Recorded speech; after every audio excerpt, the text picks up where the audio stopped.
rancho ya llegó con el corazón. Mi rancho ya llegó con información. Mi rancho ya llegó de Colombia, Ecuador. Mi rancho ya llegó con el corazón. Un nuevo sol despertó nuestro amigo agricultor. Preste mucha atención, mi rancho ya llegó. ¡Mueva! Invitados que aportarán conocimientos de calidad. Hoy amigo agricultor, técnicas y pasión que abrirá su corazón. Mi rancho ya llegó con el corazón. Mi rancho ya llegó con información. Mi rancho ya llegó de Colombia, Ecuador. Mi rancho ya llegó y te despertó. Mi rancho ya llegó, Jorge Pazmiño llegó. Mi rancho ya llegó con el corazón.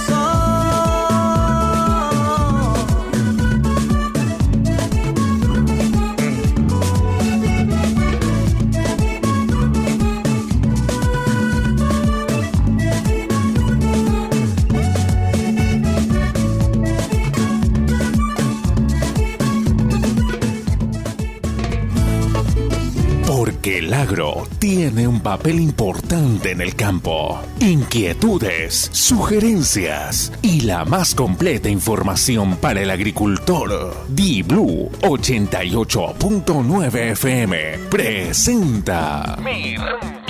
Mi Rancho, un programa agrícola y pecuario creado para fomentar el desarrollo del campo. Ingeniero Jorge Pazmiño conduce Mi Rancho. Bienvenidos. Amigos de Di-Blue 88.9 FM, buenos días. Amigos de todas las redes sociales, buenos días. Bienvenidos al programa agrícola y pecuario Mi Rancho. Los saluda Jorge Pazmiño Pérez. Aquí encontrarás información, investigación, tecnología.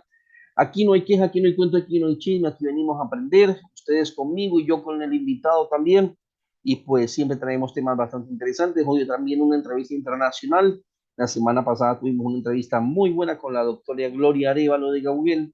Y hoy tenemos también un graduado zamorano ecuatoriano que vive actualmente en Guatemala. Ya les voy a decir de quién se trata. Recuerden que me pueden contactar al teléfono 099-339-4346, al correo Jorge Paz 2323@hotmail.com, en Facebook, Twitter, Instagram, LinkedIn, incluso en YouTube. Me pueden encontrar como Programa Agrícola Mi Rancho. Y pues allá pueden seguir todos los programas que de pronto no han visto o no han escuchado completos por algún motivo. Recuerda esta importante mención de Biotecnor, que no te rechacen una caja de veneno por cochinillas. Cochiviol es el único insecticida que mata la cochinilla y escamas por contacto sin dejar residuos químicos en la fruta porque no contiene químicos. Cochiviol asegura tu embarque de manera segura. Distribuidores autorizados Alimentos, Univán, Negro, fertilizante y algo más. Plastigagro, Casa El Bananero, Aluzón, Moraga y Machara. Haga su pedido a tiempo. Agrosoft, la primera fábrica de software en Latinoamérica, con más de 26 años de experiencia. Te invita a ti, amigo bananero, camaronero, cacaotero e incluso camaronero, a que nos visites en la primera fábrica de software agrícola. Está en el corazón de Guayaquil, en Puerto Santana. Si tú quieres conocer cómo sistematizar tu negocio, un software contable, contabilidad agrícola, un software de nómina y costos laborales, te invitamos a que nos llames al 098-721-2421, 098-721-2421, o escríbenos por WhatsApp y te invitamos sin ningún compromiso a que conozcas la primera fábrica de software agrícola y pues conoce un poco más de nuestros productos. Chemi Ecuador, empresa multinacional líder en la fabricación de productos orgánicos, te ofrece a ti, amigo bananero orgánico y convencional, su producto estrella BC1000, fungicida crecido orgánico que evita la pudrición de corona, optimizando y asegurando las exportaciones de Ecuador de banano de Ecuador para el mundo. Solicítalo al ingeniero Julio Silva al teléfono 099-090-2616, 099-090-2616. Adquirir nuestros productos son distribuidores autorizados o directamente en Chemi Ecuador. Un saludo también a Carlitos Quintana en controles, y es el tiempo de conocer a nuestros oficiantes. Mi Rancho llega gracias al argentino oficio de Agrosoft, la primera fábrica de software agrícola en Latinoamérica. Vino Mi Rancho, pida su vino personalizado. Reyes Castro Drone, y lo mejor en aplicación de insumos agrícolas con drones. Chemi Ecuador con su producto estrella BC1000. Ultrafer con su producto estrella para control de malezas, contra el de malas hierbas para el cultivo de ganadería, para ganadería, la Prefectura de Huellas y la doctora Susana González, y Fagro Ecuador, especialista en producción orgánica. Hoy en Rancho Amigos estamos con el ingeniero Rafael Altamirano, él es graduado zamorano, actualmente vive en Guatemala y es gerente de producción de una empresa que maneja más de 1.200 hectáreas de palma aceitera. Vamos a tener un poco más de nutrición en palma aceitera, de si la PC afecta a cultivos de palma aceitera en el hermano país de Guatemala, qué es lo que han hecho, cosechan con tractores, con mulas, con qué tipo de animal de pronto cosechan allá, bueno, todo ese tipo de cosas. Le preguntamos y vamos a aprender un poco más de esta interesante entrevista. Un saludo también a todos mis amigos zamoranos. Aquí está un compañero de la logia de zamoranos, el ingeniero Rafael Altamirano. Nos vamos, Carlito, con la entrevista de esta semana. Por cortesía de BSMI de Chemi en Ecuador tenemos la entrevista de esta semana y como les mencioné, pues y tenemos otra entrevista internacional. Desde Guatemala estamos el día de hoy con el ingeniero Rafael Altamirano, el graduado zamorano y actualmente gerente de producción de Agrocaribe, una empresa exportadora de palma aceitera, más de 12.000 hectáreas. Y bueno, pues vamos a conocer un poco más de las actividades que hace el ingeniero por allí en Guatemala y todo eso, pero para entrar en materia y primero saludando al ingeniero, buenos días y bienvenido al programa. Buenos días, Jorge. Muchas gracias realmente por la invitación. Ya como conversamos antes de la entrevista, ya tu programa circula, pues sobre todo en el gremio zamorano. Y es un gusto el poder charlar hoy día contigo y a través tuyo, pues llegar a toda la comunidad zamorana. Sí, muchas gracias. Gracias a Dios ya se escucha a nivel internacional y el gremio zamorano siempre comparte mis publicaciones cuando tienen alguno de sus exalumnos por aquí. Y pues bueno, es una buena forma de saber qué es lo que están haciendo ustedes, las experiencias, y lo que pasa en otros países, porque a veces nos encerramos solo a conocer lo que pasa en el Ecuador y no está mal, pero también es bueno saber cómo está la realidad agrícola en otros países y saber qué es lo que están haciendo bien por allá y tratar de replicarlo por allá y los problemas también y dificultades que tienen, porque a veces pensamos que la agricultura es un problema aquí en el Ecuador, pero definitivamente en toda Latinoamérica en realidad es un problema, y más aún cuando no lo manejamos de una forma, digamos, profesional. Y yo siempre digo al agricultor, usted no es un agricultor, porque a veces se piensa un pequeño agricultor o productor, usted es un empresario agrícola y eso es lo que hay que meterse en la cabeza. Entonces, hace unas semanas entrevisté a una ingeniera de acá de la provincia de Los Ríos que dice, yo solamente tengo 56 hectáreas de palma y así como le doy micrófono a ella y me contaba de los problemas y cómo ha manejado este cultivo, pues entrevistamos también a un gerente de producción de 12.000 hectáreas de palma y escuchar lo que hace un pequeño versus lo que hace un grande y sacar muchas deducciones de allí. A ver, ingeniero, antes de entrar en materia, cuénteme un poquito quién es Rafael Altamirano y cómo llega a la agricultura. Bueno, yo soy graduado de la clase Metal 90. Yo soy ecuatoriano, tengo acá en Guatemala alrededor de 5 años ya. Bueno, mi esposa es hondureña y realmente surgió la oportunidad a través de un concurso. Hubo la oportunidad de participar en una búsqueda del puesto en el que actualmente estoy desempeñándome hace 5 años. Y se dio la oportunidad y vinimos acá a Guatemala. Como tú dices, fue un reto importante la primera vez que yo salía. Bueno, la primera vez que salí fuera del Ecuador. Mi experiencia laboral, pues después de graduarme en Cerro Morano en el año 90, empezó en Banano. Yo trabajé para, bueno, la primera en realidad fue para un proyecto que está en la península de Santa Elena, que en esa época estaba recién creándose, que es Agrícola Oficial del Grupo Vilaseca. Ahí empecé a trabajar yo como asistente técnico, principalmente en cultivos de guayaba, guanábana, piña y otras frutas. La idea era pues ser la finca abastecedora para todo lo que es la industria del grupo de productos procesados. La marca Equa Vegetal pertenece al mismo grupo y la idea era poder producir pulpas y jugos a través del cultivo de estas frutas que en esa época eran realmente novedosas, ¿no? Recién se iniciaba el proyecto de trasvase y yo creo que fue realmente uno de los primeros proyectos en la zona de la península, cerca de Cerecita, de esa envergadura.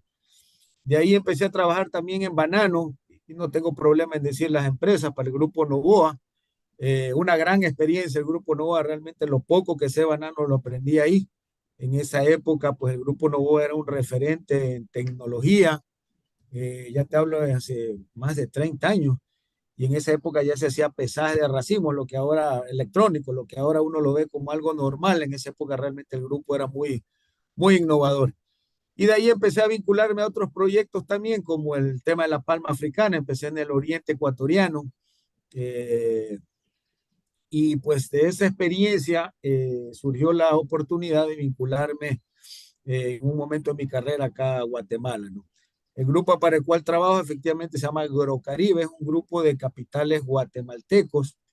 Y algo importante que tú decías, independientemente del tamaño del productor, sea pequeño, mediano, grande, yo creo que los criterios y la forma de manejar, eso uno lo hace técnicamente, es básicamente la misma. Básicamente tienes que tratar de manejarte con el mayor nivel de productividad posible, observando siempre los costos, que eso es algo importante independientemente del precio. Si tienes una buena productividad, pues cualquier bajón de precio realmente lo soportas de mejor manera, sin decir que eres inmune. Pero yo creo que el manejo debería ser el mismo, lógicamente con las ventajas que tiene una empresa, que es negociación de precios por volumen, etcétera, etcétera. Pero el pequeño productor también, yo creo que en Ecuador y acá en Guatemala ha dado pasos importantes a raíz de las crisis que hemos vivido, ¿no? Ingeniero, ¿qué tal ese paso de manejar palma aceitera en el oriente ecuatoriano? Que si bien es cierto, o al menos cuando yo estaba en el oriente ecuatoriano, y en ese tiempo que usted estaba a verse un poco rudimentaria, por no decir no tecnológica, el manejo del cultivo aquí, y pasar a una multinacional como Agrocaribe a trabajar en palma en 12.000 hectáreas, cuando ya tienen ciclos de fertilización bien definidos, cuando trabajan en base a análisis de suelo, y yo estoy seguro que en ese tiempo tal vez aquí en el Ecuador no se manejaban de esa forma. ¿Qué tal ese cambio? Sí, mira, yo creo que hay varios puntos en los cuales yo puedo hacer una comparación de la producción o lo que ha pasado en Ecuador y sigue pasando versus lo que ha pasado acá en Guatemala. Acá en Guatemala lo interesante que hubo en ciertas zonas productoras, y eso es algo que nos dicen siempre al graduarnos, un tema importante es la selección de terreno. En algunas zonas productoras del Ecuador, eh, al cultivo de palma y otros cultivos se lo veían como cultivos que podrían ser sembrados en tierras realmente no tan productivas, suelos arcillosos con altos contenidos de aluminio, como las zonas de San Lorenzo. No es el caso del oriente ecuatoriano, que tiene suelos muy buenos. Entonces, parte desde la selección de suelo. En los suelos, por ejemplo, el oriente del Ecuador, comparado con los acá de Guatemala y algunas zonas ya de Balsar, son suelos bananeros, suelos muy profundos, que realmente te permiten en una primera etapa poder aspirar a llegar a un potencial de productividad alto. Lógicamente el suelo viene de la mano con el manejo agronómico, como tú decías, con el manejo del programa de fertilización. Pero si tienes una buena base, que es el suelo, un buen suelo profundo, con buenos contenidos de materia orgánica, con una textura y estructura adecuada, pues realmente te permite tener un primer paso ganado que es eso, que es esa base. Lo segundo es la selección de materiales genéticamente aptos para la zona y sobre todo certificados. En el oriente ecuatoriano, en la empresa que yo trabajaba, hacía un sistema teníamos una producción de semillas, pero lógicamente había otras empresas o otros comercializadores de plantas que no seguían un programa tan riguroso, y realmente los pequeños, medianos productores a los 5, 6, 7 años de sembrar el cultivo empezaban a ver el costo de no haber hecho una buena inversión en materiales certificados. Y eso tiene un precio alto. Empiezas a tener una gran cantidad un porcentaje alto de plantas que no son productivas o que no producen adecuadamente o que sencillamente no producen lo que en el brochure te dice el vendedor que va a producir. Entonces, el segundo paso es seleccionar las variedades correctas. Yo creo que allí en Ecuador estamos hablando de materiales IRA, de Liporgana, de Lipornigeria. Acá en Centroamérica es básicamente lo mismo. Hay otros materiales, lógicamente los híbridos, que ahora en Ecuador se han desarrollado bastante. que ya están probados a través de empresas responsables que han hecho un programa de mejoramiento genético por año. Ahí hay que acudir, no al vivero pequeño que no te garantiza realmente una calidad de planta. Yo creo que esa fue una lección dura que aprendieron los productores de palma allá en Ecuador y que ahora lógicamente ese error ya no lo cometen.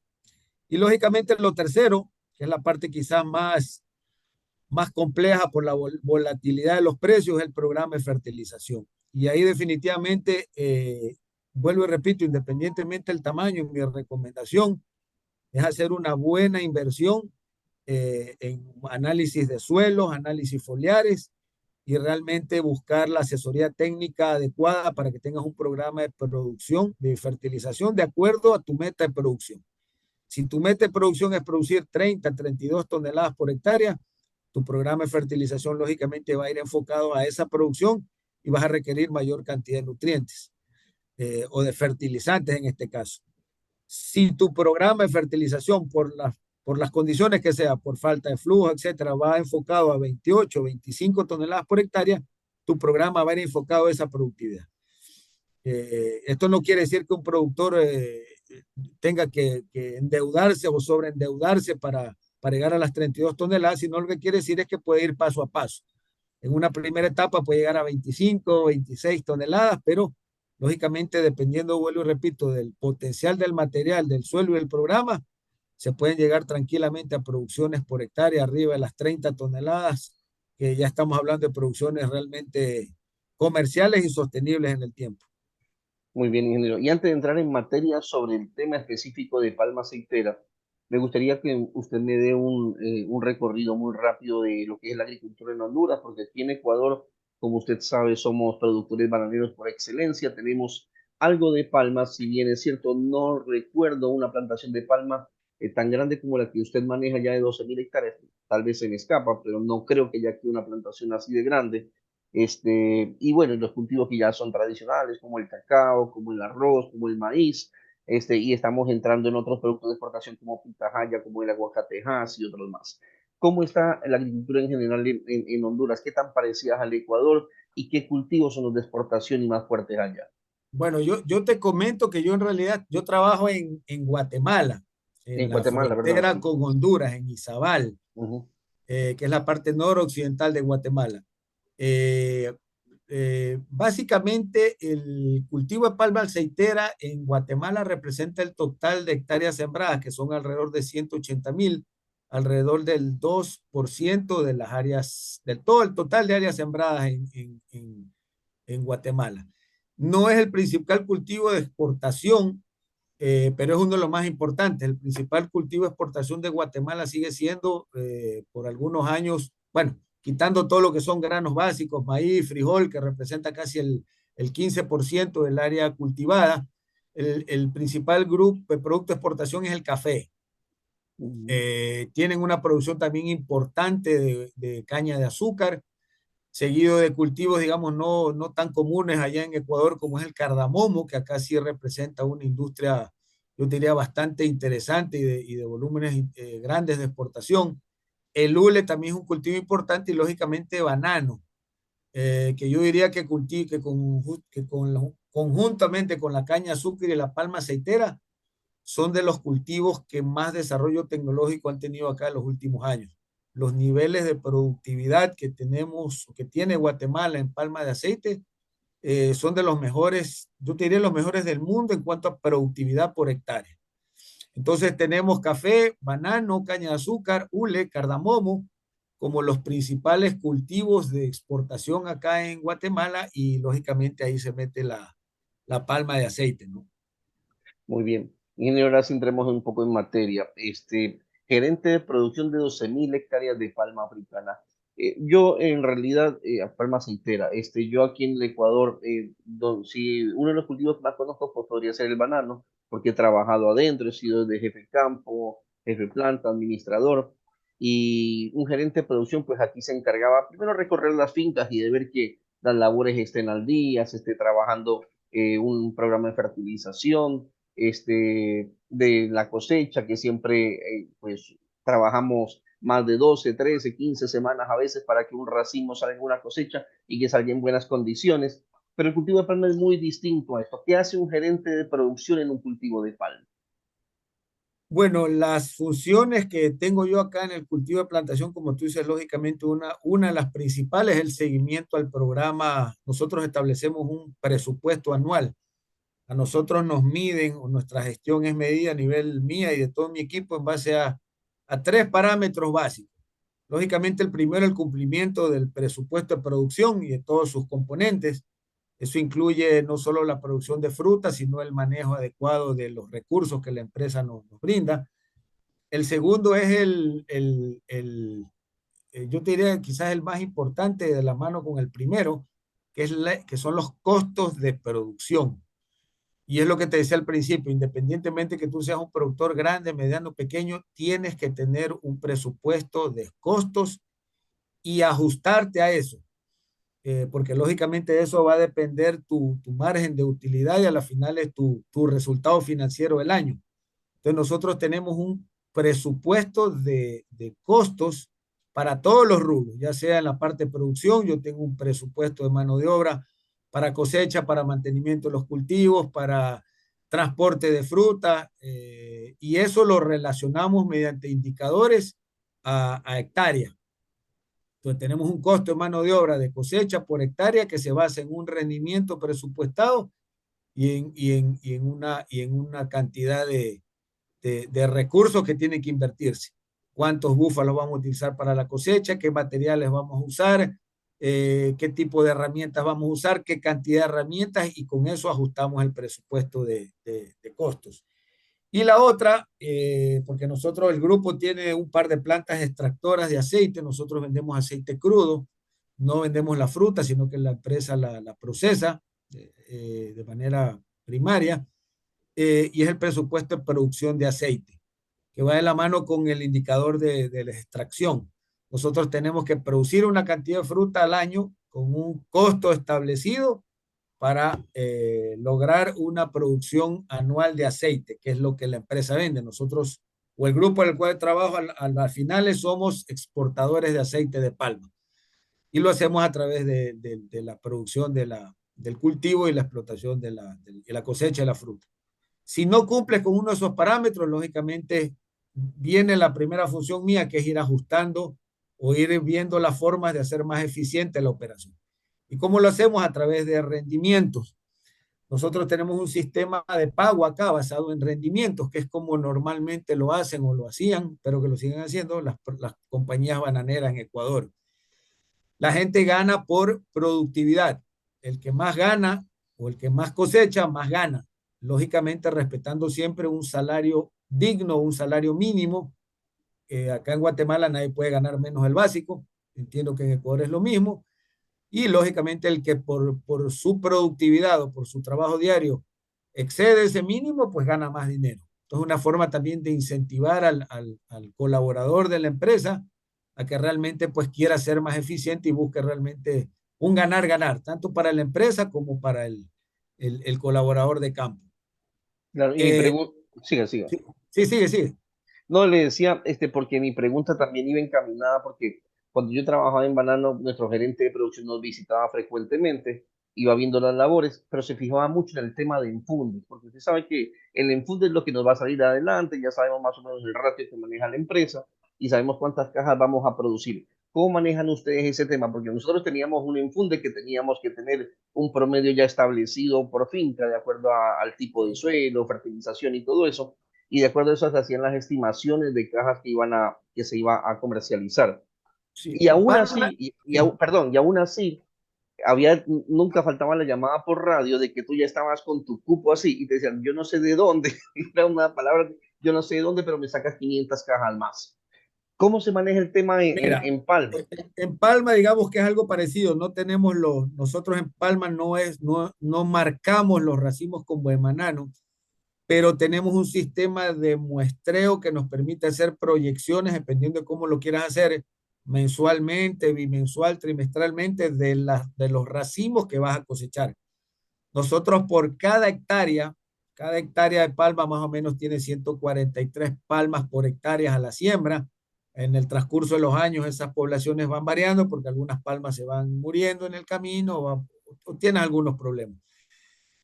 Por cada hectárea tú tienes una palma que es la que muestreas con la frecuencia que tú decidas. Y esa palma le cuentas los racimos que en ese momento tenga y las flores que en ese momento tenga, las flores femeninas que son las que te van a producir racimos a futuro. Y con esa proyección, con esa cantidad de racimos que tú tienes y que cuentas físicamente en ese momento, tú haces una proyección a 3 meses. ¿Por qué a 3 meses? Porque ese es más o menos el tiempo en que vas a terminar de cosechar o que vas a cosechar los racimos que tú ves.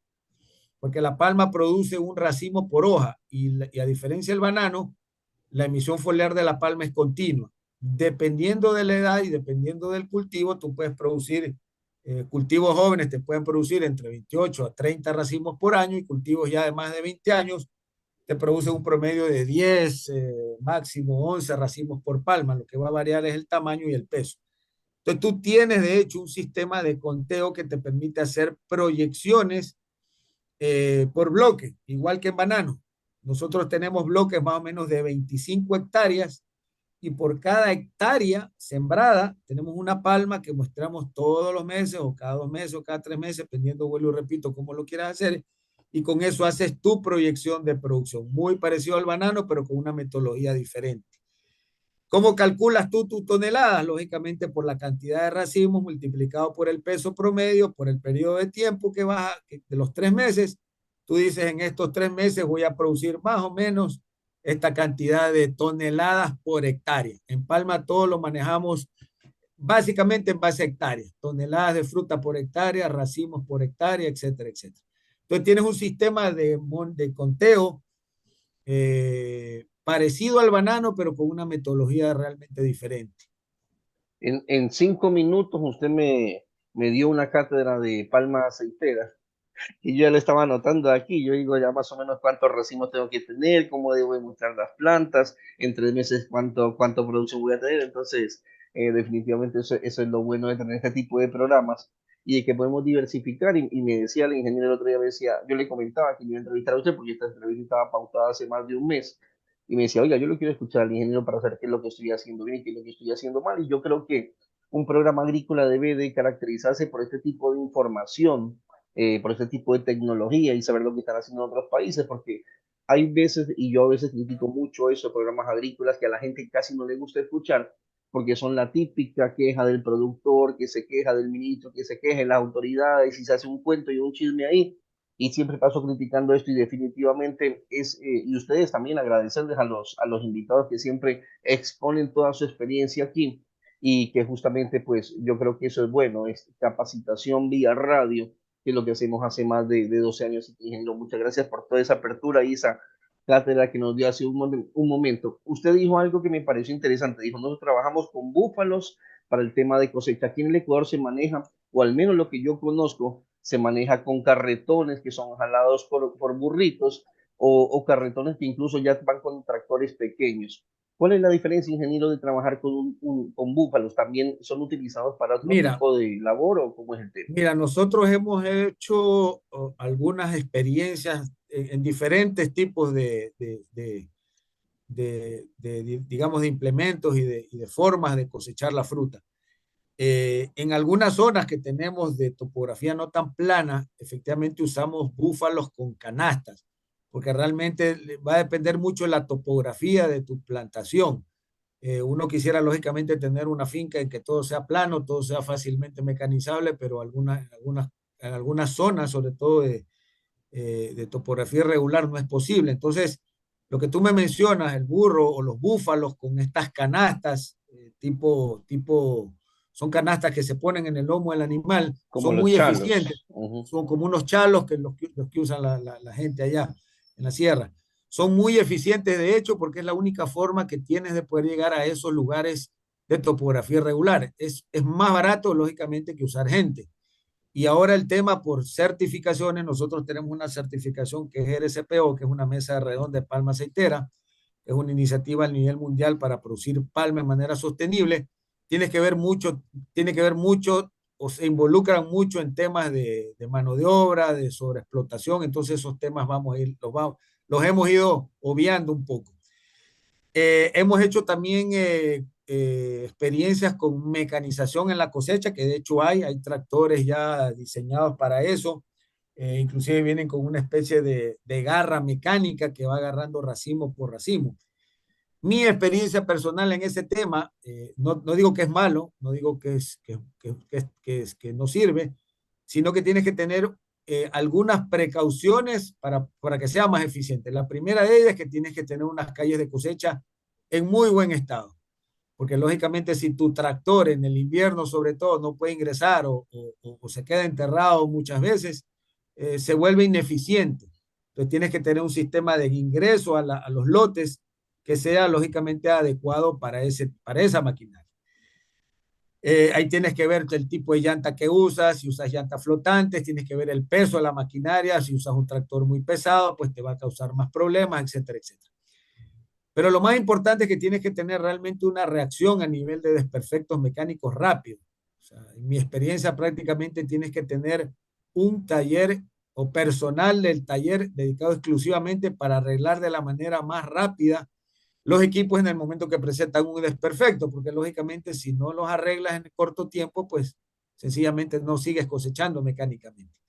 Por eso es que yo digo que el búfalo y el carretón es el método más económico y más eficiente que al momento puedas encontrar en palma aceitera. No digo que no se pueda mecanizar, digo que tienes que tener, como vuelvo y repito, consideraciones importantes antes de hacer una inversión en maquinaria, en tractores, en equipos de volteo, etcétera, etcétera. Para la cosecha, me refiero a la cosecha del campo a las góndolas. Nosotros acá utilizamos un sistema de góndolas que lo vamos a quizás a ver más tarde. Entonces, vuelvo y repito, en nuestra experiencia, el búfalo es lo más económico y lo más eficiente. Cuando un búfalo, y si inclusive tenemos un sistema de rotación de búfalo, el búfalo que trabaja el lunes, descansa el martes, trabaja el miércoles, descansa el jueves y vuelve a trabajar el viernes. Y hay otro búfalo pues que trabaja los días intermedios, para que lógicamente el animal pues tenga el tiempo de reposo adecuado y no tenga una sobrecarga de trabajo. Entonces, yo creo que en Ecuador ha habido experiencias muy interesantes. Yo trabajé en un proyecto también en San Lorenzo, donde se hacía cosecha mecanizada al 100%, pero teníamos lógicamente un equipo de taller mecánico que respondía al instante. Se puede hacer, pero con esas consideraciones. Ingeniero, por curiosidad, ¿qué tiempo de vida útil tiene un búfalo? Y una vez que termina su vida útil, ¿qué hacen con el búfalo? Dependiendo del manejo que tú le des, lógicamente, vuelvo y te repito, tienes que tener, como cualquier hato ganadero, tienes que tener un buen programa de vacunación, nosotros tenemos inclusive fuentes de agua cercanas, o sea, le llevamos en tambos a los búfalos en los lugares de trabajo agua para que puedan hidratarse, pero un búfalo mantenido en buenas condiciones con un sistema de rotación adecuado, te puede durar tranquilamente unos 10, 15 años de trabajo sin ningún problema. Después de eso, pues ya depende de lo que la empresa quiera hacer. Nosotros por el momento lo que hacemos es que los dejamos pastando y ya cumplen su retiro obligatorio de trabajo. Hay búfalos inclusive que pueden trabajar un par de años más, pero de ahí se retiran, no tomamos ninguna decisión con ellos al respecto. Ya, Pero depende de la empresa, ¿no? Hay empresas que les dan otro uso o los venden como carne. Ahora ya se acepta más el hecho de la carne de búfalo como parte de la dieta en ciertos países. Yo digo siempre que el problema no es que el problema es que no te dicen qué es lo que te venden, pero si te dicen, mira, esta carne que te estoy ofreciendo es de búfalo, aquí en Guatemala y entiendo que en Ecuador también ya hay proyectos de crianza de búfalo, no solo con fines de trabajo, sino también con fines de comercialización como carne. La carne de búfalo es una carne muy apetecida, con un muy buen sabor. sí, así es. ¿Cuántas veces hemos de haber comido carne de caballo sin saber? Oye, ingeniero, estaba revisando un poco de información, pero me salía del 2019, no sé actualmente, pero Ecuador salía como el tercer productor de palma aceitera, solo por detrás de Colombia. ¿Guatemala en qué lugar está actualmente? Usted dice que son los mayores productores por hectárea. ¿En No, qué, en qué, son los en- mayores productores son los mayores por productividad. allá? Por productividad. Nosotros los principales productores a nivel mundial de palma aceitera, aceite de palma aceitera es Malasia, e Ya. Indonesia. Latinoamérica no representamos entre todos los países ni el 5% de la producción de aceite a nivel mundial. Entonces Ya. nosotros, nuestros países realmente no inciden en el precio de la palma aceitera. Nosotros no tenemos ninguna incidencia. A nivel de Sudamérica, efectivamente, Colombia está por encima de Ecuador. Y yo te diría que Guatemala, a nivel de Latinoamérica, está por detrás de Colombia. Mm. En cuanto a área sembrada, en cuanto a productividad, sin temor a equivocarme, yo te aseguro que Guatemala está en los primeros lugares de productividad por hectárea. No es lo mismo, lógicamente, productividad que Ok. volumen de aceite exportado o volumen de fruta producida. Ahora, ingeniero, aquí en el Ecuador yo creo que no se ha desarrollado más el cultivo por el tema de la PC que usted conoce muy bien. Esta es Sí. una plaga que viene atacando muy fuerte aquí en Ecuador, yo creo que también en Colombia, sin ninguna cura definitiva al momento. Y también yo tuve la oportunidad de trabajar en un centro de investigación aquí en Ecuador y también sé mucho oportunidad para investigación sobre el tema o sacar variedades mejoradas. Algo se estaba haciendo ya sobre los híbridos que usted hablaba, pero definitivamente cómo se maneja el tema de la PC allá en Guatemala. Mira, solo para hacerte antes de entrar al tema de la PC, una aclaración en el tema. Por área de cultivo, como te decía, los principales productores de largo son Indonesia y Malasia. Estamos hablando de Indonesia alrededor de 12 millones de hectáreas sembradas de palma y Malasia alrededor de 5.500. O sea, nosotros en Ecuador creo que estaremos alrededor de las 240.000 toneladas, en Guatemala 180.000. Entonces te das una idea de área de cultivo, el nivel de estos países. De ahí vienen Nigeria, Tailandia. Colombia está en los primeros 5 lugares de área sembrada, pero con una diferencia pues abismal. Estamos hablando de mucho menos hectáreas sembradas. El, Ya. el tema de la PC, ahora sí entrando al tema que me preguntaste ahorita, es un tema que ha causado, yo creo, mucha controversia. Y yo he tenido no voy a decir la suerte, porque en realidad la PC es una enfermedad realmente que ha mermado hectáreas de palma en Ecuador y en otros países del mundo de manera terrible, pero he podido vivir algo de la experiencia de Ecuador y la experiencia acá en Colombia. Y ahí hay muchas opiniones de expertos. Hay gente que dice pues que la PC que hay en Sudamérica es diferente a lo que tienen acá o tenemos acá en Centroamérica. Hay gente que dice, lógica, todavía no se sabe, después de tantos años de investigación, realmente no hay una certeza de cuál es el agente causal. Y lo que te puedo decir es que depende mucho, como en cualquier otro cultivo, del manejo que se le dé a la plantación.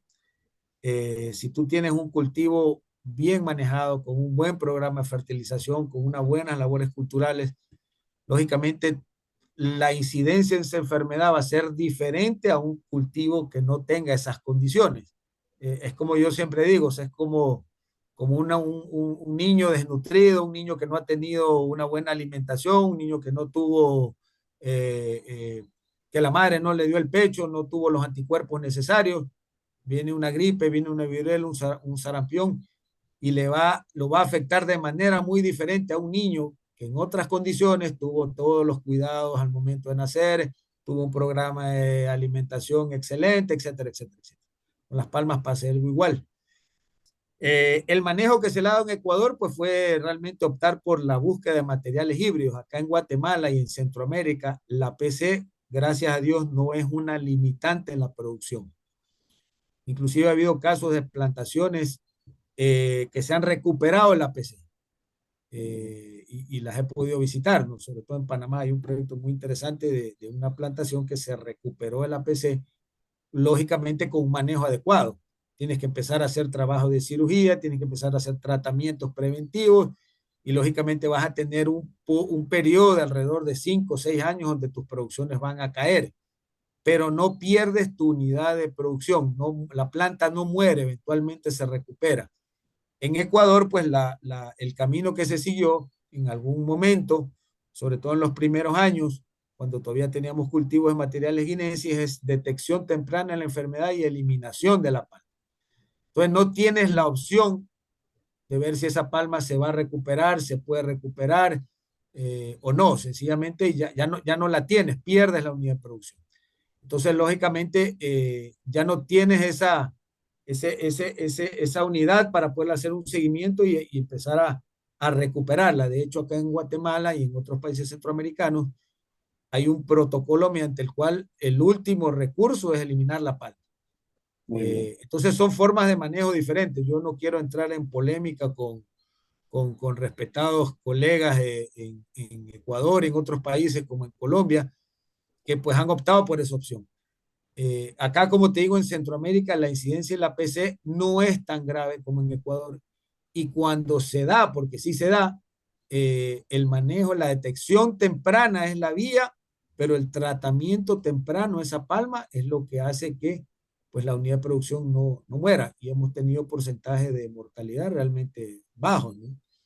Muy bien. Lógicamente requiere una inversión fuerte en programas de nutrición diferente, en gente que vaya a entrar a tratarla, etcétera, etcétera.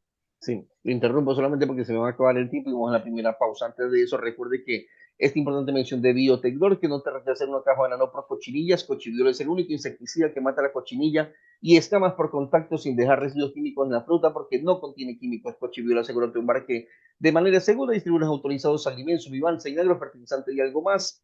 Plastigagro, Casa El Bananero, Agrosuno, Moragui de Machala. Haga su pedido a tiempo. Agrosop, la primera fábrica de software agrícola en Latinoamérica, está aquí en Ecuador, en el corazón de Guayaquil, en Puerto Santana, con más de 26 años de experiencia. Si a usted le interesa un software de producción, un software de producción de banano, de camarón, de plátano, de contabilidad, de nómina y costos laborales, visítenos sin ningún compromiso. Contacte el teléfono 098-721-2421, 098-721-2421. Chemi Ecuador, empresa multinacional líder en la fabricación de productos orgánicos, te ofrece a ti, amigo bananero orgánico y convencional, su producto estrella BC1000, fungicida, bactericida orgánico que evita la pudrición de corona, optimizando y asegurando las exportaciones de banano de Ecuador para el mundo. Recuerde, BC1000. Contacte al ingeniero Julio Silva al teléfono 099-090-2616, 099-090-2616. Vamos a la primera pausa y retornamos con más del programa.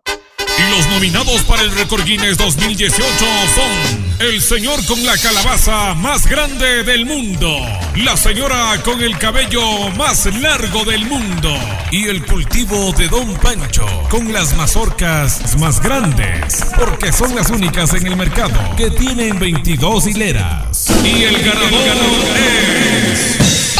Pancho, despierta, por favor. Mija, me quedé dormido. Con Tropi, hacer tus sueños realidad es más fácil. Prueba con Tropi el grano de maíz más sano y rendidor. Sueña en grande con Interrock. Y recuerda, cuidar tu cultivo desde un inicio con Ceneprim. El Grupo Fagro, un consorcio internacional enfocado en una agricultura sustentable, una alimentación sana y un medio ambiente limpio.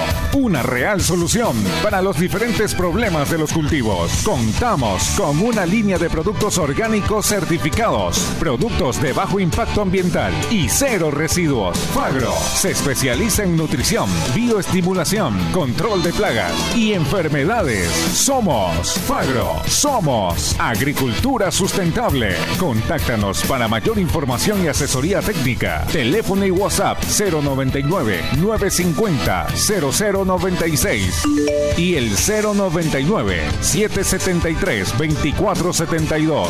Mail asesoría.técnica@fagroes.com.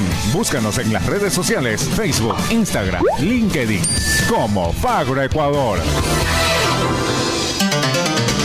¿Necesitas un sistema de riego acorde para tu cultivo?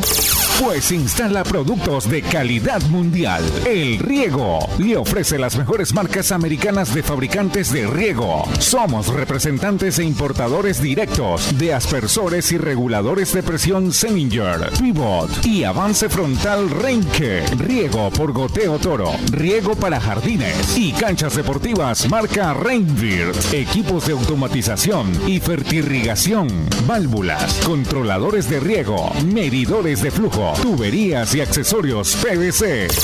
Venta y distribución de nuestros productos y servicios a nivel nacional. Estamos en Guayaquil, vía Daule, kilómetro 12,5, Bogas Verde Loma, sucursal Ambato, Panamericana Sur, kilómetro 8,5. Comunícate al 098-616-1014. Búscanos en Facebook como El Riego Ecuador o visita nuestra página web www.elriego.net. Había una vez un ganado bien alimentado que con su pasto era feliz, hasta que de pronto apareció maleza. Pero eso no es problema, exclamó el ganadero, porque tengo Embestida, el herbicida más certero y selectivo que actúa efectivamente en los potreros. Con Embestida la maleza se ha terminado. Un producto de Ultrafer. Encuéntralo en nuestros distribuidores autorizados a nivel nacional. Estas semillas que ya no son una promesa sino una realidad nos ayudarán a mejorar nuestros cultivos. Este trabajo duro está en manos de agricultores como Erwin Chávez. Producir con calidad es alimentar el futuro a base de entrega y esfuerzo. Desde la prefectura honramos la palabra con la entrega de miles y miles de semillas de arroz y maíz certificadas. En Guayas, el progreso y desarrollo. Ban Susana González, prefecta del Guayas. Sí, son más de 3.700 obras y servicios que generan miles de empleos y transforman vidas en la provincia del Guayas. Obras como la vía Cerecita Zafando en Guayaquil Rural, la construcción del puente de Colimes, Santa Lucía Cabullar, la vía Yurima Jigual de Arriba, que incluye el puente sobre el río Pula, que impulsa el desarrollo de Daule, Salitre y Santa Lucía, Puente Payo Marcelino Maridueña, La Resistencia. Guayas es una provincia imparable. Prefectura del Guayas. En el Centro de Terapias Guayas Integra de la Prefectura del Guayas, forjamos el camino de la inclusión y hacemos posible que los niños, niñas y adolescentes con discapacidad tengan una atención integral a través de nuestras terapias como psicología, psicopedagogía, arte terapia, equinoterapia y musicoterapia. Son más de 3.700 obras y servicios que transforman vidas como en Guayas Integra. Prefectura del Guayas. Son más de 3.700 obras y servicios que transforman vidas en Guayas. Nuestras niñas, niños y jóvenes merecen crecer alejados de las drogas y de las amenazas de las calles. Y lo hacemos a través del campeonato de fútbol Liga Pro Kids, la Copa de Indoor Guayas, la Escuela de Surf en Engabao y los vacacionales con más de 10 disciplinas deportivas. Sí, es mucho lo que hemos hecho y seguiremos haciendo. Prefectura del Guayas. Estas semillas que ya no son una promesa sino una realidad nos ayudarán a mejorar nuestros cultivos. Este trabajo duro está en manos de agricultores como Erwin Chávez. Producir con calidad es alimentar el futuro a base de entrega y esfuerzo. Desde la prefectura honramos la palabra con la entrega de miles y miles de semillas de arroz y maíz certificadas. En Guayas, el progreso y desarrollo. Ban Susana González, prefecta del Guayas. Sí, son más de 3.700 obras y servicios que generan miles de empleos y transforman vidas en la provincia del Guayas. Obras como la vía Cerecita Zafando en Guayaquil Rural, la construcción del puente de Colimes, Santa Lucía Cabullar, la vía Yurima Jigual de Arriba, que incluye el puente sobre el río Pula, que impulsa el desarrollo de Daule, Salitre y Santa Lucía, Puente Payo Marcelino Maridueña, La Resistencia. Guayas es una provincia imparable. Prefectura del Guayas. En el Centro de Terapias Guayas Integra de la Prefectura del Guayas, forjamos el camino de la inclusión y hacemos posible que los niños, niñas y adolescentes con discapacidad tengan una atención integral a través de nuestras terapias como psicología, psicopedagogía, arte terapia, equinoterapia y musicoterapia. Son más de 3.700 obras y servicios que transforman vidas como en Guayas Integra. Prefectura del Guayas. Son más de 3.700 obras y servicios que transforman vidas en Guayas. Nuestras niñas, niños y jóvenes merecen crecer alejados de las drogas y de las amenazas de las calles. Y lo hacemos a través del campeonato de fútbol Liga Pro Kids, la Copa de Indoor Guayas, la Escuela de Surf en Engabao y los vacacionales con más de 10 disciplinas deportivas. Sí, es mucho lo que hemos hecho y seguiremos haciendo. Prefectura del Guayas. Continuamos comando el programa. Está con nosotros el ingeniero Rafael Altamirano, graduado zamorano, gerente de producción de Agrocaribe. más de, bueno, 12.000 hectáreas de palma aceitera en el país hermano de Guatemala. Ingeniero ecuatoriano, pues que nos está representando técnicamente por allá, podríamos decir. Ingeniero, sigamos hablando un poquito más de palma para la gente que nos está escuchando y definitivamente se han dado bastantes tips y algunos temas interesantes que es bueno conocer cómo se maneja el cultivo allá. Yo hablaba con ingeniera, y como le digo en días anteriores, una ingeniera que produce palma 56 hectáreas aquí me decía que su mayor costo entre los costos de producción era la fertilización. Cuando ella me dice eso, yo me imaginaba fertilizaciones como se hacen en cultivos de banano, periódicas y prácticamente todos los meses.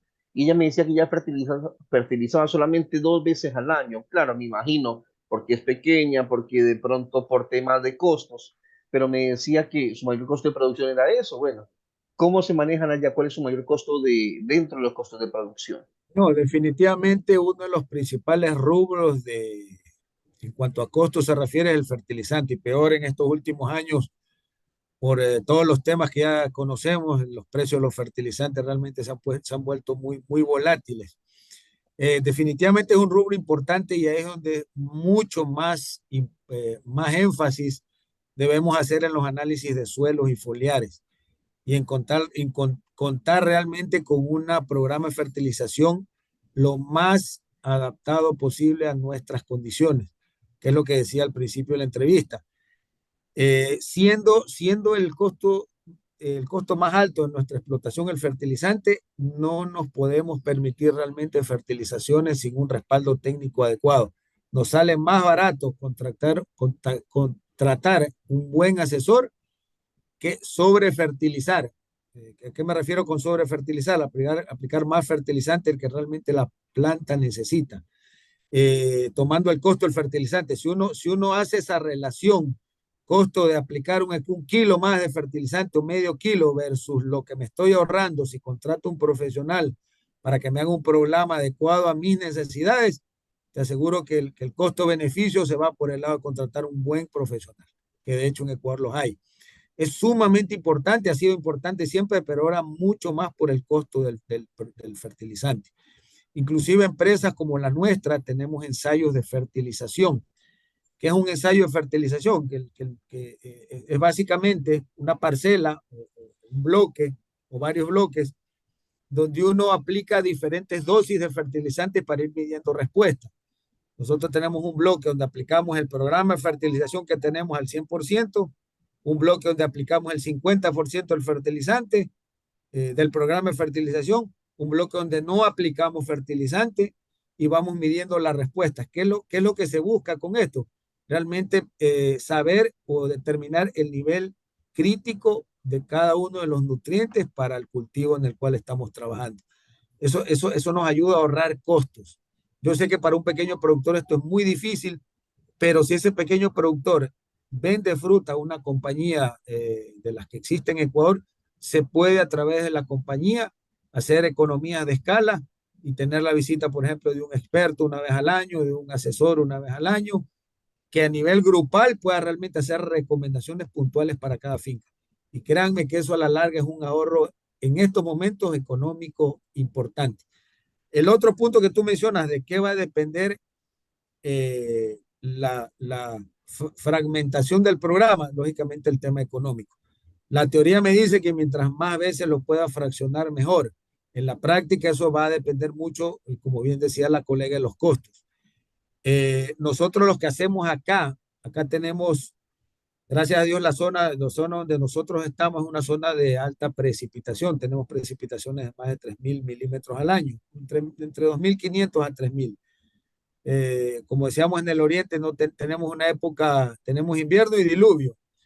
Entonces, en la época menos lluviosa tratamos de aplicar los fertilizantes, boro, por ejemplo, y nosotros incorporamos dentro de nuestro programa de fertilización en silicio. Y en la época lluviosa, los fertilizantes que contienen nitrógeno, fósforo, potasio. Un factor muy importante que a veces se nos pasa por alto a los técnicos es que las condiciones de humedad del suelo para la aplicación del fertilizante tienen que ser óptimas. Es preferible, si las condiciones no son las adecuadas, no fertilizar que aplicar un fertilizante en un suelo que no está en capacidad de campo o sobresaturado, que es el otro extremo. Independientemente de la cantidad de ciclos que hagas al año, pero lógicamente el caso de la colega, si hace 2 ciclos al año, pues esas condiciones se vuelven mucho más críticas. El boro es un elemento importante, ese sí no puede faltar dentro del programa y lo puedes aplicar aparte. Yo no recomiendo aplicar, por ejemplo, boro dentro con otros cultivos, con otros elementos, perdón.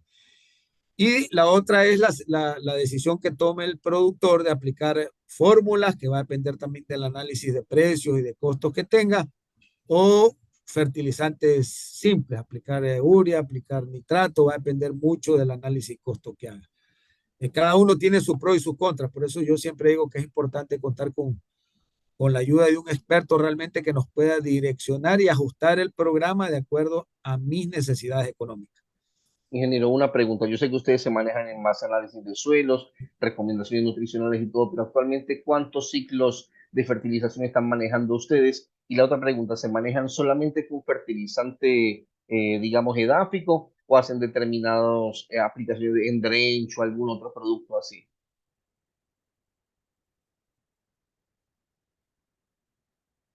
Hola, hola, se me quedó paralizado el video.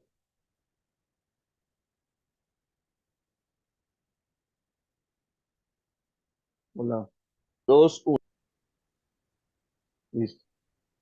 Y Jorge, contestando a tu pregunta, acá en el grupo nosotros aplicamos alrededor de 5 o 6 ciclos al año. Como te decía, aplicamos el boro, que es un elemento muy importante en la palma por separado, en la época menos lluviosa. Aplicamos silicio también aparte, y el resto de los 3 o 4 ciclos restantes son el programa ya de fertilización como tal, donde se incluye nitrógeno, fósforo, potasio y magnesio, dependiendo de los análisis de suelo. Yo voy a hacer mucho énfasis en esto porque realmente cuando tú haces un análisis de suelo y foliar por bloque, ¿qué me refiero por bloque? Por un área determinada. Si el pequeño mediano productor tiene, nosotros acá tenemos bloques más o menos de 25 o 30 hectáreas. Ese para nosotros es nuestra unidad mínima de producción. Y de ahí en esa unidad llevamos estadísticas de todo, producción, controles mecánicos, chapias, aplicaciones de herbicida, todo lo llevamos a bloque. ¿Por qué lo hacemos así? Para cuando hagamos, entre otras cosas, los análisis de suelo, foliares y de raquis, nosotros vamos a determinar qué bloques necesitan qué cantidad de nutrientes. Hay bloques, por ejemplo, que no necesitan magnesio. Entonces, esos los excluimos, o sea, tienen un programa de fertilización donde no hay magnesio y eso a la larga es un ahorro en costos. O requieren una menor cantidad de boro, o no requieren boro, que no es muy común. Entonces ahí vas haciendo un primer ajuste a tu programa que te va a impactar en el costo de producción. Eso es un ahorro importante. No generalizar el programa de fertilización para todos los bloques. Lógicamente, una finca mucho más pequeña, lógicamente las variaciones van a ser menores y posiblemente el programa sí sea uno para toda la finca. Pero ya en plantaciones un poco más grandes, pues sí puede ser un factor determinante. Entonces, contestando tu pregunta, nosotros aplicamos boro, silicio, aplicaciones aparte y alrededor de 5 o 6 ciclos de fertilizante al año. Ingeniero. Un tema importante, es que me olvide, es el pago. Yo creo que eso puede ser un factor importante para los pequeños productores. Tratar de negociar con el personal de campo y buscar hacer aplicaciones por saco, no por jornal o no por día. Lo peor que le puede pasar a una producción, y tú lo sabes muy bien, es pagar por día. O el momento que tú pagas por día y no mides rendimiento, tus costos pueden dispararse sin ningún problema. En cambio que si tú negocias o tú haces tus pagos por una unidad, ya sea tonelada de fruta, ya sea racimos, ya sea sacos en el tema de fertilizante, la gente ya sabe que tiene que aplicar X cantidad de sacos para ganar el salario digno. Y si aplicas más, pues ganas más. Entonces, independientemente de la cantidad de sacos que apliques, tus costos va a ser o la cantidad de ciclos que apliques, tu costo va a ser el mismo porque estás aplicando sacos. Y ese es un factor sumamente importante. lógicamente tienes que hacer una medición para ver cuántos sacos humanamente posibles puede aplicar una persona en el día para ganar el salario básico, pero eso es otra cosa. Pero es un factor súper importante. Ya, sobre lo que yo le preguntaba sobre el tema de drench, es porque creo que muy poco fertilizante foliar se aplica en el cultivo de palma. Sin embargo, en drench siempre se puede aplicar ácidos húmicos, púlvicos u otro tipo de cosas. No solamente trabajar con fertilización edáfica. ¿Manejan ese tipo de fertilización o este Mira, tipo de, digamos? en la práctica, nosotros no lo hemos visto rentable ni hemos visto resultados positivos en hacer aplicaciones de drench. ¿Por qué? Porque tienes que hacer aplicaciones primero continuas. O sea, haces una aplicación en el año, es lo mismo que no hacer nada. Segundo, el costo de mano de obra. ¿Cómo lo vas a hacer? Lo vas a hacer con gente, con bombas de mochila, tienes que tener una logística de movimiento de agua, tienes que tener una logística para la aplicación. Y realmente yo lo veo muy, en mi experiencia personal, muy poco práctico. Un tema que sí estamos haciendo nosotros, que empezamos a hacerlo hace un par de años, es aplicar los residuos de la planta extractora, ya sea el lodo que producen las plantas o el raquis, al campo. Eso, por ejemplo, en áreas pequeñas se puede hacer. Tiene un costo alto también en mano de obra, pero para mí es mucho más efectivo, es mucho más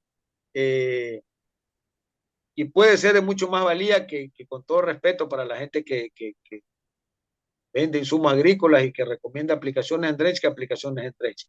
Tú aplicando unas 50, 40, 50 toneladas de raquis por hectárea, prácticamente estás haciendo una aplicación similar a las aplicaciones de un fertilizante convencional.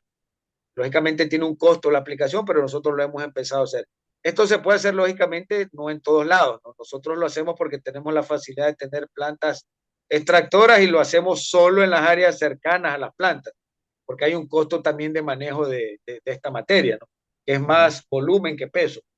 Pero específicamente tu pregunta, yo no hemos visto realmente resultados positivos o palpables en hacer aplicaciones de drench versus un programa bien llevado de nutrición. Lo que sí ayuda, por ejemplo, es incorporar de manera adecuada los residuos que genera la cosecha, ¿no? Al cosechar un racimo, esas hojas, esparcirlas adecuadamente en el cultivo, esas hojas pues no tirarlas a canales, esas hojas no dejarlas mal ubicadas, sino más bien lo más regado posible para que se conviertan eventualmente en parte de la reincorporación de los nutrientes a las plantas. Y otras prácticas como un manejo adecuado, por ejemplo, del sistema de drenaje o del cuidado de las raíces de la palma. Hace mucho tiempo aquí en el Ecuador el raquis de banano era botado a un lado como desecho, o iban y lo botaban en un campo baldío o en el basurero, y en el peor de los casos hasta el río lo botaban. Cuando lo mejor es picarlo, incorporarlo al suelo, si es posible aplicarle microorganismos, y va mejorando su materia orgánica del suelo, pues definitivamente de muy buena forma. Ingeniero, antes de irnos a la segunda parte del programa, medir es muy importante en todo tipo de cultivo. ¿Qué mediciones hacen ustedes en cuanto a manejo de información? ¿Cómo conocer los lotes más productivos, los lotes menos productivos para tomar decisiones allí?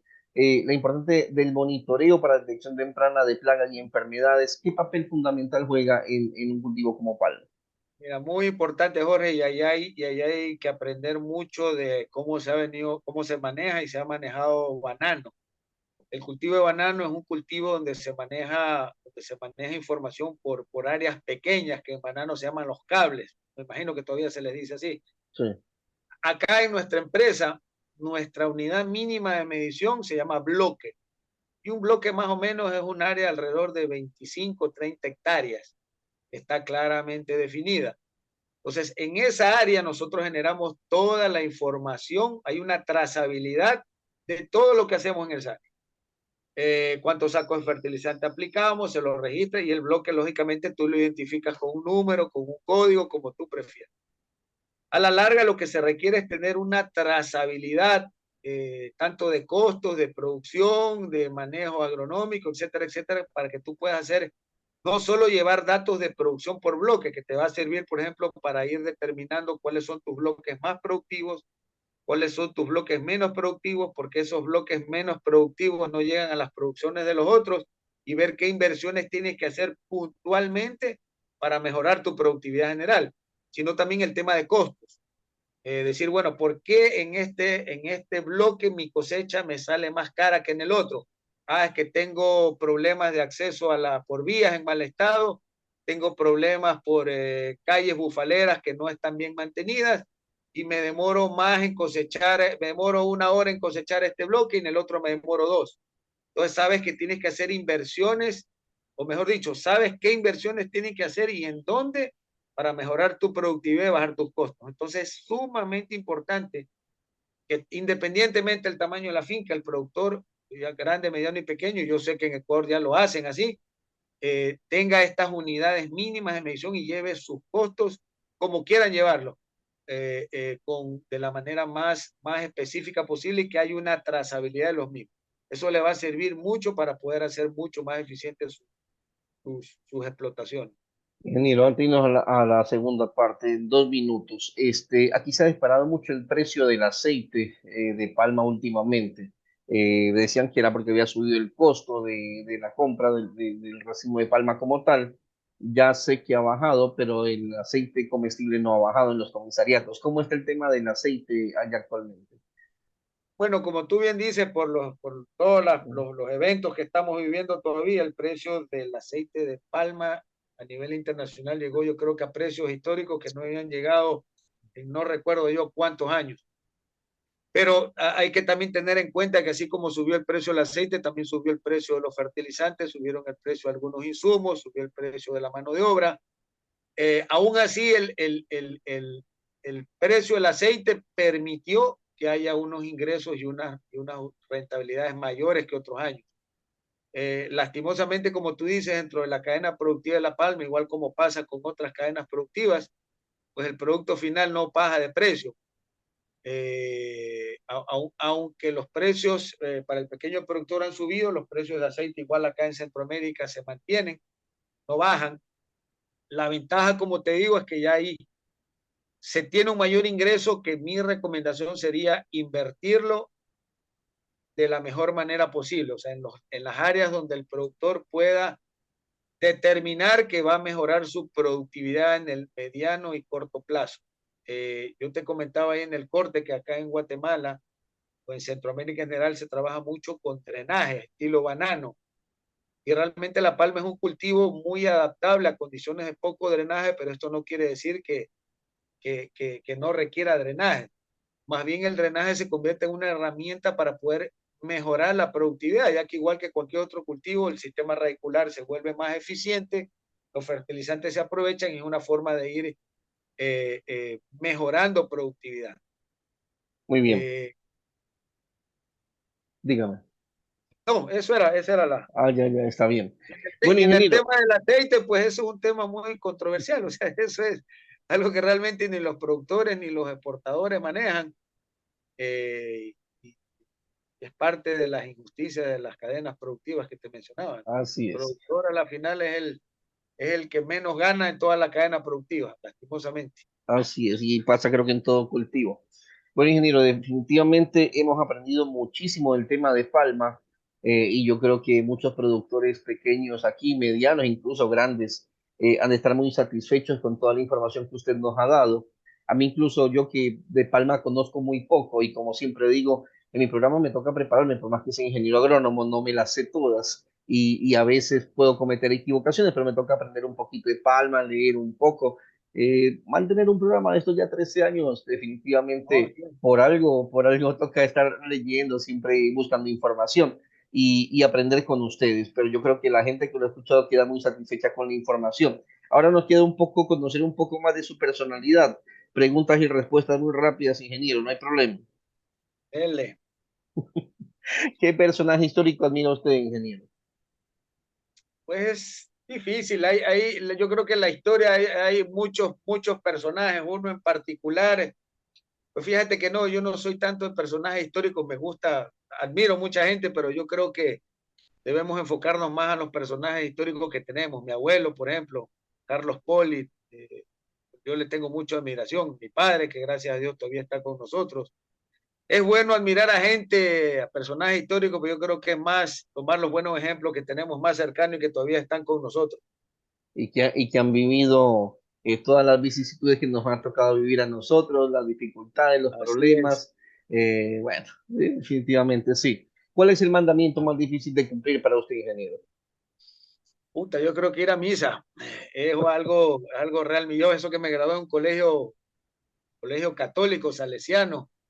Pero es un tema de voluntad, de querer hacerlo. Pues yo creo que ese es el más difícil para mí. Si se quiere confesar, usted me avisa nomás, yo siempre estoy pendiente ahí de... ¿Qué extraña de su niñez, ingeniero? La despreocupación. El poder vivir con cosas sencillas, sin preocupaciones, sin apuros, sin presiones.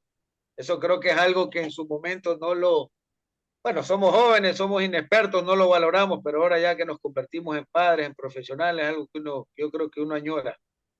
Así es. En 3 palabras, ¿cómo se describe? Es sencillo, descomplicado y trato de mantener siempre un buen humor hasta donde se pueda. ¿Qué equipo de fútbol le gusta? Puta, Emelec, pues eso ni se pregunta. ¿Y allá en Guatemala? Fíjate que no, mi único equipo es Emelec, para mí el resto no existe, ni Barcelona, ni Real Madrid. Pero ingeniero Emelec antes de ayer no pudo con un equipito creo que era de Bolivia, de no sé dónde era. No pudo ni el Barcelona tampoco. Los equipos de la costa realmente están pasando por un mal momento, hombre. Cambio la Uquita sacando la cara para Ecuador, ¿no? Efectivamente, sin mucha bulla, man. ¿Qué no le gusta de usted, ingeniero? Pues hay veces soy muy distraído. Me falta para ciertos temas constancia. Ya. ¿Cuál ha sido su mejor trabajo? Yo creo que todos. Yo, por ejemplo, tengo muy buenos recuerdos del grupo Novoa, porque te digo, en esa época era realmente un grupo, después de la muerte de Luis Novoa Naranjo, yo no tuve el gusto de conocerlo a él. Cuando entré al grupo él ya había muerto hace un par de años, pero todavía pude ver realmente lo que era el grupo Novoa en ese, y digo la empresa sin ningún problema, porque para mí fue una buena experiencia. Era increíble, o sea, había una estructura, no en la parte productiva solamente, sino en la parte de comercialización, en la parte técnica, impresionante, pero todos los trabajos yo creo que realmente nos sirven para llegar a donde estamos actualmente, para bien o para mal. Así es. Pero uno de los que más me ha gustado fue ese y en el que estoy actualmente. Es un reto muy, muy interesante. ¿Y cuál ha sido su peor trabajo? Yo creo que ninguno. Yo creo que lo que sí aprendes tú, no me gustaría decir malos trabajos, es a tomar mejores decisiones. En algún momento, por estar saturado en una empresa donde estaba, tomé una oferta laboral muy a la ligera y terminó siendo peor que donde quería huir. Entonces yo creo que no hay malos trabajos realmente, hay malas decisiones, hay malos ambientes, y uno lo que tiene es que ir tratando de trabajar donde uno se sienta feliz, a gusto. No es fácil, no todos los podemos hacer, pero esa es la meta nuestra, ¿no? Porque si trabajan, acordémonos que nosotros pasamos más en nuestros trabajos que en nuestra familia Así es. o en nuestras casas. Entonces, para mí eso es clave. No hay malos trabajos, en realidad hay malas decisiones, malas experiencias, pero todos son parte del camino. Su peor miedo, ingeniero. Hasta hace algunos años era morirme, y ahorita ya no. Ya. Yo creo que es algo que no vamos a poder evitar y hay que quitárselo de la mente, lógicamente. Ese era hace muchos años. Ahora, yo creo que más que miedo es mi aspiración, terminar de educar a mis hijos, apoyarlos hasta donde pueda. Ese era mi otro miedo, no estar para ellos presentes relacionado con la muerte, pero sí, yo creo que eso es. Lo más importante que he hecho en su vida. Pues mi familia. Yo creo que sí, lo laboral es importante, pero yo creo que como meta de cada uno de nosotros, y ahora con todo lo que vive el mundo, formar, en el caso de nuestros hijos, personas de bien, personas honradas, honestas, respetuosas de todo, pero con una firme convicción de quiénes son. Ya. Yo creo que eso para mí es mi principal logro. Muy bien. ¿Quién no perdonaría a Rafael Altamirano? Puta, un hijo barcelonista, ahí sí me cagaron. Oiga, qué vaya. Su última vez que lloró. Pues yo creo que con la muerte de mi abuelo hace algunos años, bueno, también mis padres tuvieron, los dos tuvieron una, gracias a Dios están vivos los dos, pero tuvieron intervenciones quirúrgicas delicadas. Yo creo que esa fue la última vez que lloré. Pero gracias a Dios no he tenido muchos motivos para llorar realmente. ¿Su cantante favorito? Hombre G, grupo, no cantante. Ah, ya, Bueno, chévere. David Cromer sí, pero de Hombre G. Yo Ya. soy de esa época, rock latino. ¿Alguna chica le han robado a usted que está bien metido con hombre No, G? devuélveme mi chica, no, yo robé más Ah, bien. usted robó. Yo fui el que robé. Ya, ¿qué ha hecho por amor, ingeniero? De Robert. todo, yo me acuerdo que cuando, bueno, mi esposa es hermana de un colega mío zamorano y no éramos novios ni siquiera, y yo me venía todos los fines de semana en bus desde Zamorano a San Pedro Sula. Puta, imagínate, en esa época tenía que agarrar un bus para Zamorano, era como 40 minutos, una hora, y de ahí de Tegucigalpa a San Pedro Sula. Eso el sábado, para regresarme el domingo y estar en el Zamorano antes de las 7. ¿Qué Puta, tiempo ya, era ese de viaje? puta, eran como 4 horas en total, en el mejor de los casos. Puta. Pero valió la pena, pues, ingeniero. Ah, por supuesto, yo te digo que no. Yo también me pegaba viajes desde Babahoyo hasta Santa Elena. Pero eso era en esa época era heavy, hermano, y sin plata todavía. Claro, yo también pegaba de Babahoyo a Santa Elena y regresaba el mismo día. Llegaba a las Ah, 8 de la noche. digo a mi esposa, si esto no es amor, ya no sé qué. Su amor platónico, ingeniero. Hay una actriz que se llama Diane Lane, puta, Ya, que ya salió en una película que se llama Calles de Fuego. Puta, esa mujer me parece espectacular. Su apodo. Mi apodo es Escopeta, Escopeta 90.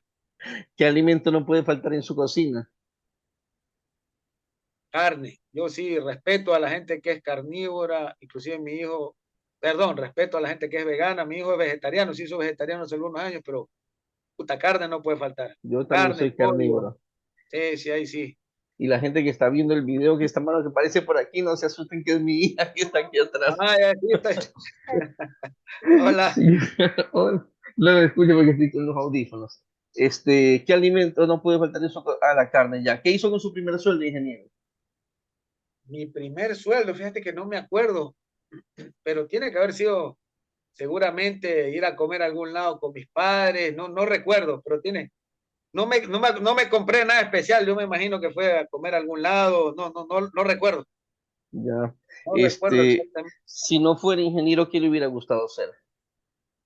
Bueno, no sé si como profesión, en algún momento me hubiera gustado haber tratado de ser futbolista profesional. Vea eso. No como profesión, sino como haberme probado a ver qué tan lejos llegaba. Yo te cuento que cuando decidí venir a Zamorano, me acuerdo que fueron algunos, yo me gradué en el Colegio Cristóbal Colón, fueron algunos colegas, tengo el gusto todavía de estar en contacto con ellos, el Chino Terán, Isidro Plaza, Ricardo Chiriguá, que lastimosamente ya falleció, y otros más a mi colegio, a darnos una charla sobre Zamorano. Y ahí se me prendió el foco de qué es lo que quería hacer para estudiar. En ese momento no tenía ni idea de qué quería hacer. Y aparte de Zamorano no tenía un plan B. O sea, si no me aceptaban en Zamorano, no iba a Zamorano a estudiar, no sabía exactamente qué quería hacer. Entonces, realmente esa charla y esa visita realmente fue para mí el punto de quiebre para poder decidirme qué es lo que quería hacer. Le cuento que yo manejé admisiones a Zamorano aquí hace algún tiempo y tuve la oportunidad de visitar colegios, sobre todo en Guayas y Los Ríos, así mismo dándole charlas. Yo no soy zamorano, pero Sí, aprendí sí. muchísimo de Zamorano y tengo un cariño especial a Zamorano. Digo que mi corazón es zamorano.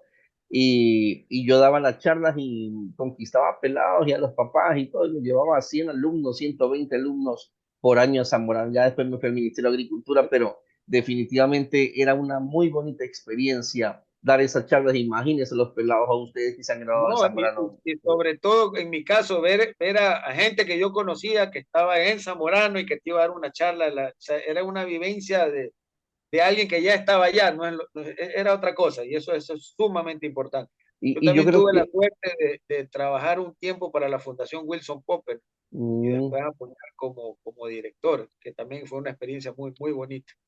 sí, yo creo que el éxito del trabajo que hicimos allí fue que yo me metí tanto en Zamorano que que conversaba con el ingeniero Sergio Cedeño, conversaba con un joven, uno ya de menor edad, y veía los tiempos como han pasado, y yo hablaba tanto de Zamorano que la gente pensaba que era Zamorano, y yo no, me aprendí tanto la lección que ya sé cómo es el movimiento y todo eso, y eso valió mucho. Oye, ingeniero, créanme que nos hemos pasado de largo, ya me faltan de 3 minutos, y debí haber cortado hace más de 15 minutos, no me queda más tiempo. ¿Qué tal le pareció el programa, ingeniero? Muy bueno, muy entretenido, realmente te felicito, es un muy buen programa. Y adelante, yo creo que estos temas son buenos, conocer qué hacen colegas en otros lados. Como tú decías, un punto importante es ver cómo podemos darnos la mano, porque a la larga de eso se trata. El conocimiento que se queda en un escritorio, que se queda en una oficina no sirve de nada si no se comparte. Y las experiencias yo creo que es lo más importante en la actividad agrícola. Como tú decías al principio, ninguno, por más experiencia que tengamos, por más años que tengamos, no las sabemos todas, siempre hay algo que aprender y siempre hay alguien de quien aprender. Entonces, muchas gracias por la invitación, en realidad te agradezco, espero que en algo podamos haber podido ayudar a alguien y estamos siempre a las órdenes para cualquier otra inquietud. Mucho, ingeniero, muchísimas gracias por aceptar la invitación. Definitivamente hemos aprendido, yo aprendí bastante hoy de Palma con usted. Me he pasado del tiempo, como le digo, hace 15 minutos de haber cortado, pero la conversación estaba tan amena que no la corté. Se me quedaron preguntas allí, sí, pero bueno, espero tener una segunda oportunidad en algún momento para conversar nuevamente. Ingeniero, no me queda más tiempo, bendiciones a usted, a su familia, a ese Melec que se levante ya definitivamente. Este año es. Bendiciones a toda la gente que nos está escuchando y si Dios quiere me escuchan la próxima semana. Muchas gracias, ingeniero. Gracias, un abrazo y cuídense también todos allá. Y los nominados para el Récord Guinness 2018 son el señor con la calabaza más grande del mundo, la señora con el cabello más largo del mundo y el cultivo de Don Pancho con las mazorcas más grandes, porque son las únicas en el mercado que tienen 22 hileras. Y el ganador es... Pancho, despierta, por favor. Mija, me quedé dormido. Con Tropi, hacer tu sueño realidad es más fácil. Prueba con Tropi el grano de maíz más sano y rendidor. Sueña en grande con Interrock. Y recuerda, cuidar tu cultivo desde un inicio con Celebrit. ¿Necesitas un sistema de riego acorde para tu cultivo?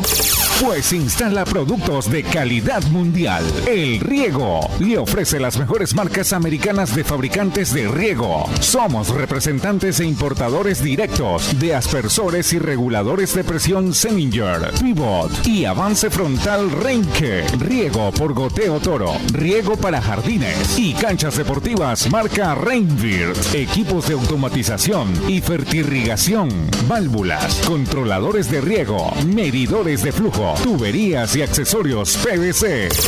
Venta y distribución de nuestros productos y servicios a nivel nacional. Estamos en Guayaquil, vía Daule, kilómetro 12,5, Bogas Verde Loma, sucursal Ambato, Panamericana Sur, kilómetro 8,5. Comunícate al 098-616-1014. Búscanos en Facebook como El Riego Ecuador o visita nuestra página web www.elriego.net.